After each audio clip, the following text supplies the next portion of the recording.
This is for educational use only. Our group is allowing our instructor, Mr. Roldan Ardines, to use this as an educational material. Michael Frieden suggests that people think about globalization because it represents a consistent set of ideas and beliefs about how the world is connected. Simply put, globalization is like a political belief system that benefits a specific group of people. Frieden talks about 6 main ideas that make up the core beliefs of globalization. The first core claim is globalization is about liberalization and global integration of markets. It focuses on the concept of market and extends to the free market to be accepted. The core claim came from the liberal idea of a self-regulated market as the normal basis for the future global order. It is presented as both desirable natural phenomena. Liberalization has less restriction on the government and more opportunity to the people who want to start a business in the free market. Liberalization has less restriction on the government and more opportunity.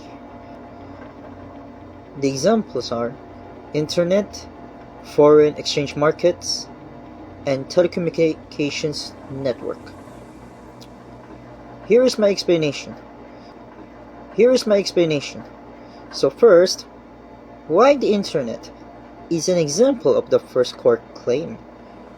Because it is a key factor driving globalization in recent years. People use internet in different ways, but it is also used in a way that many people right now are mostly doing, which is online shopping. Online shopping can be that globalization is about liberalization and global integration of markets. The claim suggests that globalization involves the removal of barriers and restrictions in trade, allowing for the free flow of goods, services, and capital across national borders. Not only that it aligns the first core claim, but it uses the internet to let people around the world browse to products. The concrete example of this is Amazon. The next is the foreign exchange markets. Exemplify that the first core claim globalization, which asserts that it involves the liberalization and global integration of markets. In these markets, currencies from different nations are traded, reflecting the removal of barriers and restrictions on the flow of capital across borders. The liberalization of foreign exchange markets allow for the free exchange of currencies based on the market forces, facilitating global economic integration. Participants from around the world engage in currency trading, contributing to the interconnectedness of the global economy. Therefore, the foreign exchange markets serve as a clear example of how globalization is characterized by opening up and integration of markets on the international scale. And the last example is the telecommunications network. Exemplify that the first core claim of globalization, emphasizing the liberalization and integration of markets. These networks enable seamless communication and data exchange across the globe, breaking down geographical barriers and connecting businesses, individuals, and nations. The liberalization aspect is evident in the opening up of communications market, with reduced restrictions on international connectivity and increased competition among communications providers. The integration occurs as these networks create a shared infrastructure that fosters global collaboration, trade, and information exchange. In essence, telecommunications networks play a pivotal role in globalization process by facilitating the free flow of information and promoting interconnectedness of the markets on a worldwide scale.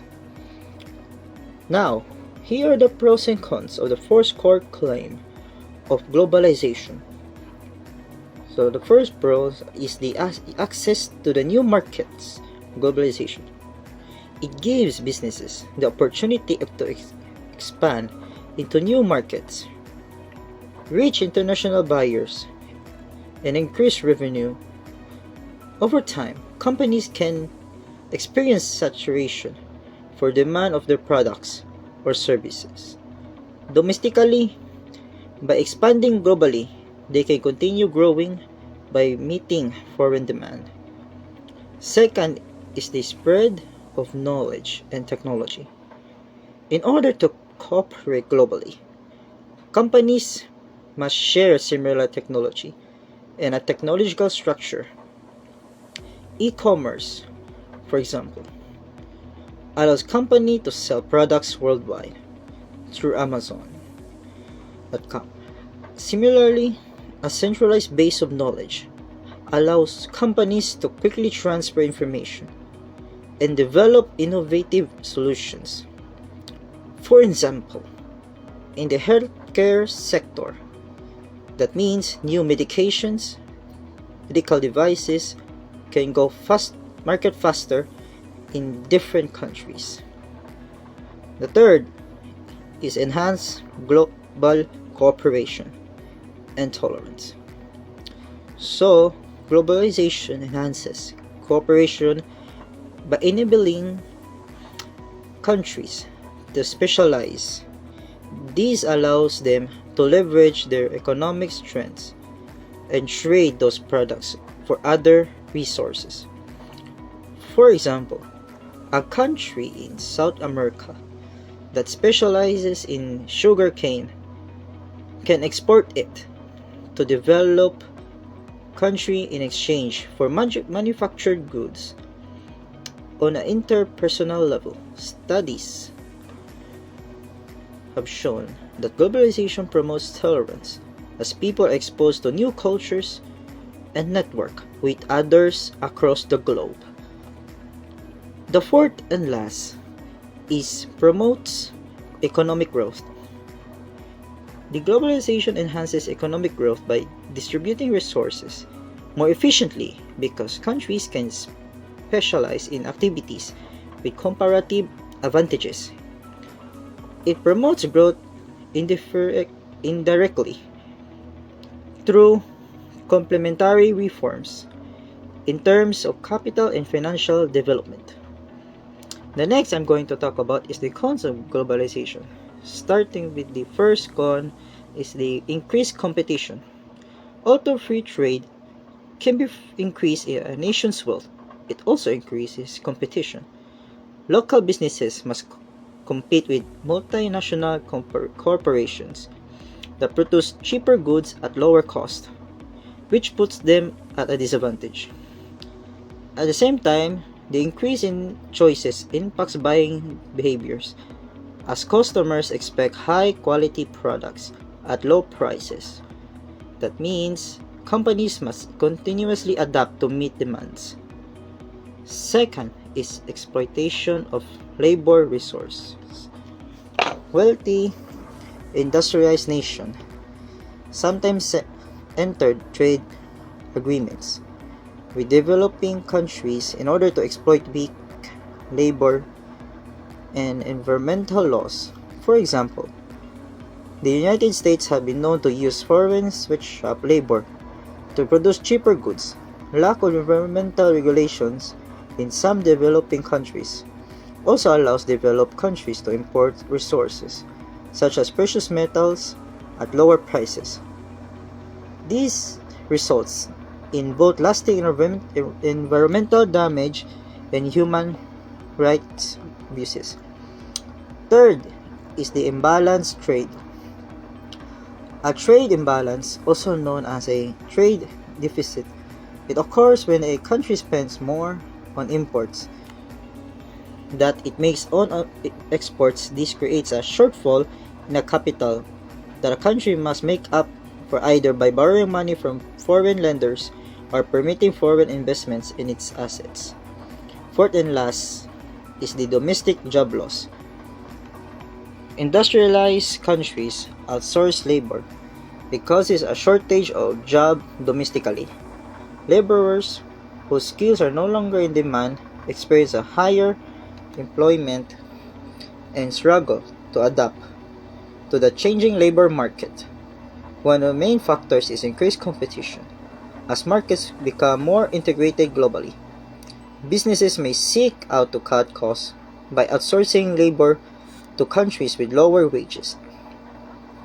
This outsourcing can result to the relocation of jobs from higher domestic markets to lower cost international markets.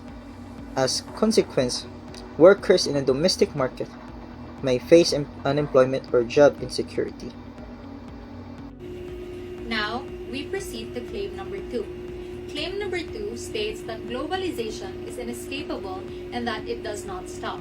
Globalization is a sign of a progressive change in mankind. Globalization is a sign. It is also an irreversible process due to the growing demands in every facet of globalized markets across countries. According to Manfred Steger, as a process, globalization did not happen overnight. It is a product of the ever-changing and increasing innovativeness of the human spirit. The second claim presents globalization as some sort of natural force, like the weather or gravity. And it makes it easier for globalists to convince people that they have to adapt to the discipline of the market if they are to survive and prosper.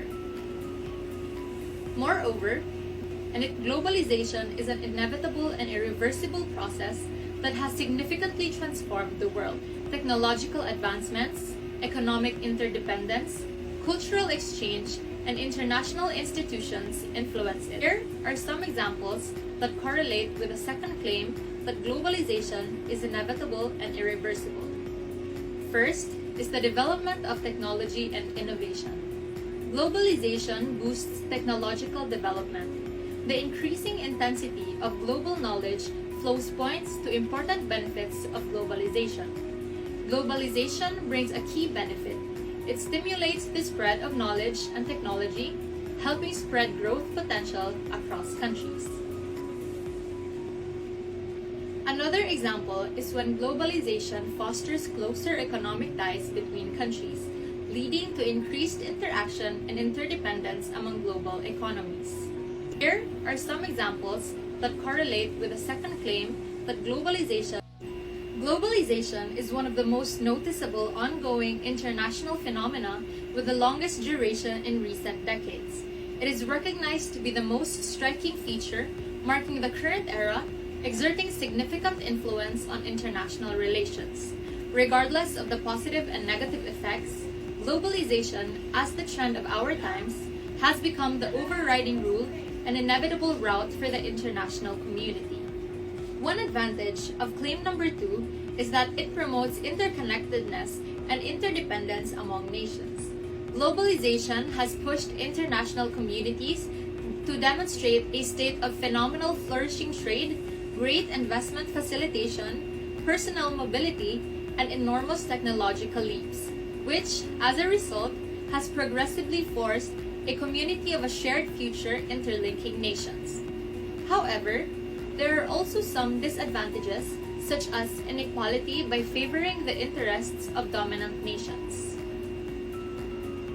In the process of globalization, some countries have actively integrated themselves into globalization through vigorous reform and opening up initiatives so as to boost their stature and inch closer to the center of the international arena. However, there are also some countries that fail to adapt to the tide of globalization, hence widening the development gap with other nations and plunging themselves into the notion of victims of globalization. Certain politically motivated parties, therefore, blame economic globalization for their backwardness. We now move forward to claim number 3, which is nobody is in charge of globalization. Number 3 states that globalization is a self-regulating market. Technically, the globalists are not the ones who would dictate the globalization process. There is a definite relationship between the globalization market and the leaderlessness, which make it simple and somehow hinges as a self-regulating market, meaning the market can function without the government intervention. There is no significant individual that is in charge of globalization. There are those who play important roles in globalization. There are NGOs or non-government organizations and individuals who make choices that potentially affect the globalization and the government. Steger, the globalization agenda cannot be dominated by any socio-economic class or group if market forces determine the course of history. No specific group's objectives should be part of globalization. Here are few examples that shows how no one is in charge of globalization. One of these is the fact of that globalists are not dictating their agenda to the people. This is because of the idea that most nations are possessive of their economies, and there is no one in command. Like anything else, globalization has its own advantages and disadvantages. One advantage of this claim is when globalization doesn't promote a certain agenda of any specific class. This means that globalists are not demanding their ideas and agenda on other people. However, since there is no one specifically in charge of globalization, one disadvantage of this claim is the absence of the central authority.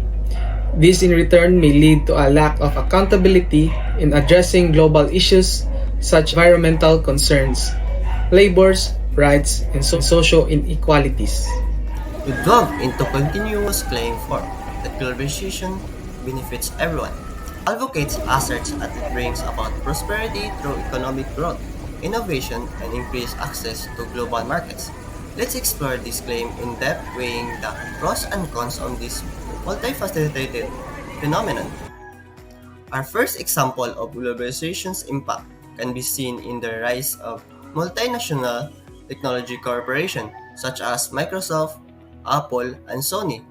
These companies embody technological globalization, contributing to the interconnectedness of economies worldwide. Another facet of globalization is the widespread adoption of mobile banking, breaking down financial barriers of enabling transactions across the borders. Next is their advantages. Globalization fosters international trade, driving economic growth and prosperity. Nations engaged in global commerce often experience improved the standards of living and enhance economic opportunities. Next, countries benefits from the transfers of technological advancement fostering innovation, knowledge exchange. This interconnectedness accelerates progress of global scale. Globalization promotes the exchange of ideas, language, and cultural practices, leading to the rich tapestry of diversity societies are enriched at embrace and learn from each other. Multinational corporations play a vital role in creating job opportunities worldwide. This is not contributes to employment but also facilitates the sharing of skills, expertise, and borders. There are disadvantages. However, globalization's benefits are not evenly distributed. It often exacerbates income disparities between the affluent and the less privileged, raising concerns about social justice. As culture blend in the global melting pot, there is a risk of losing unique culture traditions. This loss raises questions about the preservation of cultural identity, the face of widespread globalization. As globalization's impact on the environment cannot be ignored. Increased productions and transportations contribute to the environmental degradation, necessitating a balance between economic growth and ecological sustainability. In conclusion, globalization is indeed a double-edged sword. While it brings about the increases trade, technological advancement, and cultural exchange, it also gives rise to income inequality, loss of cultural identity, environmental concerns, and economic independency. Balancing these pros and cons remains a critical task for policy makers, societies worldwide. As a debate on true impact of globalization continues, one thing is clear. Finding the right equilibrium is the key of ensuring prosperous and sustainable global future. In conclusion, Firstly, let's establish our foundation. According to the globalists' belief, democracy, free market, freedom, and free trade are closely intertwined. These concepts collectively form the cornerstone of a globalized world. Now, let's break down some key examples. Take voting for instance. It's like choosing your favorite flavor of ice cream. In a democracy, we have the freedom to pick our leaders, just like choose your favorite ice cream flavor. It's our way of saying what we like. Another example is human rights. Under the umbrella of democracy, human rights become a basic right that everyone needs to respect and follow. These rights transcend borders, emphasizing the importance of individual liberties and dignity. Now, let's explore the positive aspects of how globalization can further the spread of democracy. First up is economic growth and development. Think of it like a garden. When a garden grows, it means more flowers for everyone to enjoy. In the same way, when the economy grows, there's more for everyone to share. Next, access to information is like having a big library where everyone can read books. With globalization, information flows easily between countries, helping us understand what's happening in the world. And then, there's international pressure for democratic norms. It's like having friends who encourage you to do the right thing. Global cooperation means countries can nudge each other towards democracy, making it a bit like a team effort. Now, let's talk about the not so great things, the cons. Economic inequality is like sharing candy. Sometimes some people get more candy than others, and that's not fair. In the same way, globalization can sometimes make the rich even richer, leaving others with less. And exploitation and injustice are like playing a game where some players don't play fair. In the global game, powerful countries or companies might take advantage of others, which isn't nice. And lastly, the lack of accountability in global governance. Imagine playing a game, but the rules are made by people who aren't playing. It might not be fair. Similarly, some decisions that affect us are made by global organizations that we didn't choose, and that can be a bit tricky.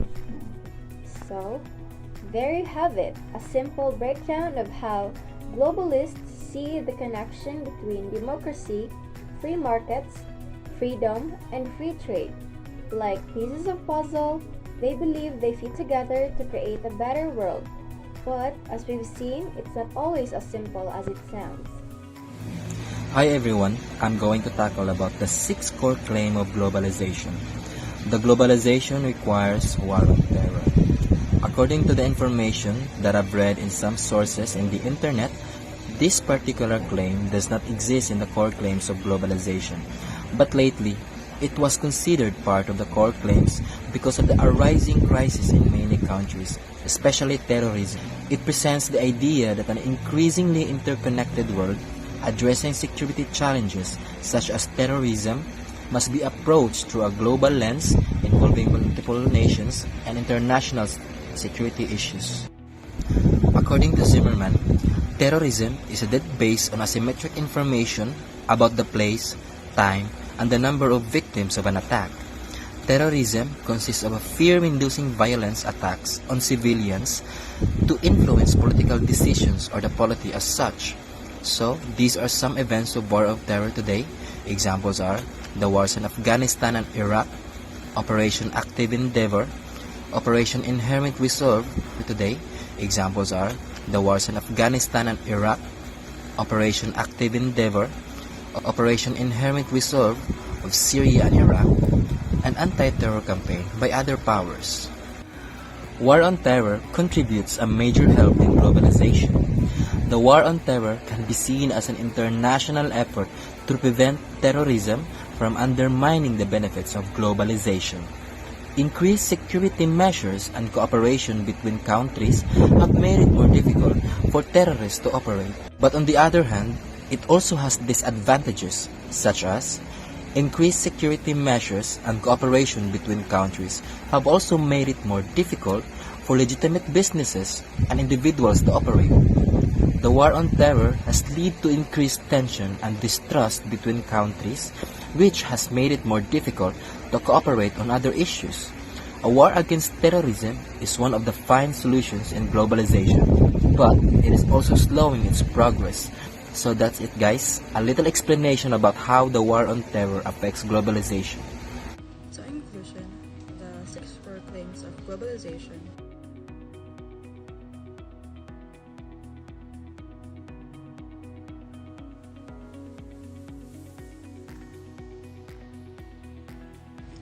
So in summary, globalization is a complex phenomenon with facets like markets liberalizations, inability and lack of centralized control, overall benefits, democratic influence, and the need for global counterterrorism effort. While it enables market access, knowledge, dissemination, and economic growth, it also raises concerns like heightened competition, environmental impact, and income disparity. While it enables market access, knowledge, dissemination, and economic growth, it also raises concerns like heightened competition, environmental impact, and income disparity. The interdependence inherent in globalization evident in trade agreements of its effort in democracy, culture, and security. Policymakers must navigate the delicate balance between advantages and challenges, addressing issues such as inequality, environmental harm, and the potential erosion of national autonomy in pursuit of globally connected world. Policymakers must navigate the delicate balance between advantages and challenges, addressing issues such as inequality, environmental harm, and the potential erosion of national autonomy in pursuit of globally connected